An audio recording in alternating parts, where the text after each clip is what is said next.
Asalaamu calaykum saaxiibada ku xidhan kanaalkan hoyga bulshada ku soo dhawaada mawduuceena maanta. Haddii aad kanaalka ku cusub tahay subscribe, sidoo kale mawduuca like saar. Dunidan aan ku noolahay saaxiibtinimadu waa mid soo jireena oo dad badan kala dhaxleen, balse saaxiibtinimada tan ugu wanaagsan ayaa xilliga saaxiibtinimada qulubtooda isku weyn tahay, isku gargaaraan. Laakiin maanta qiso cajiib ah oo saaxiibtinimada ku saabsan ayaan idinla wadaagaynaa.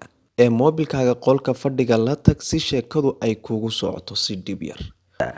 saaxiibayaal waxaan idinku bishaaraynaynaa inaanu bartan idiin soo golin doono barnaamijyo taxane ah oo toddobaadkiiba 2 barnaamij ama 2 mawduuc oo macquula idiin soo gelin doono.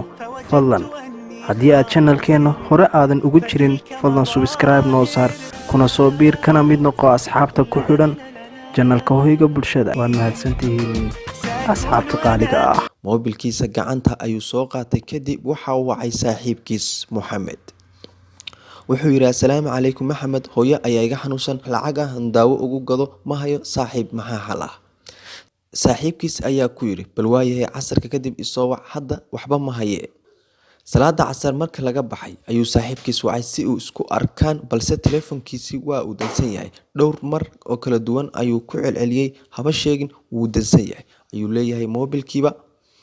Dad kale ayuu raadsaday si uu lacag uga deensado, laakiin ma helin. Wuu murugooday, wuuna ka niyad jabay saaxiibkiis ee telefoonka ka dansaday. Wuxuuna dareemay in adduunkanba uusan qofna ku lahayn, balse maama Soomaaliyeed ayaa tiraahda laba kala bariday kala warla. Saaxiibadani qarka u saaran yihiin. Guriga ayuu isaga soo laabtay isagoo ay ku furan tahay welwel. Wuxuuna arkay hooyadii oo jiifta laakiin caafimaadkeedu wanaagsan yahay, daawana ay ag taalo. Talow maxaa dhacay? Walaashiis Caasha ayuu weydiiyey daawadan hooyo yaa u keenay. Waxay ku tiri saaxiibka ayaa intaad maqneyd noo yimid, warqadii daawada ayuu qaaday, kadib daawadan ayuu noo soo gaday. Farxad ayuu la ilmeeyey, isagoo qoslaya ayuuna baxay. Saaxiibkiis ayuu raadiyey, wuxuuna ku arkay magaalada. Wuxuuna yiri war saaxiib, telefoonkaagii wuu dansanaa ilaa galabta oo dhan waan ku soo wacayay, maxaa kugu dhacay?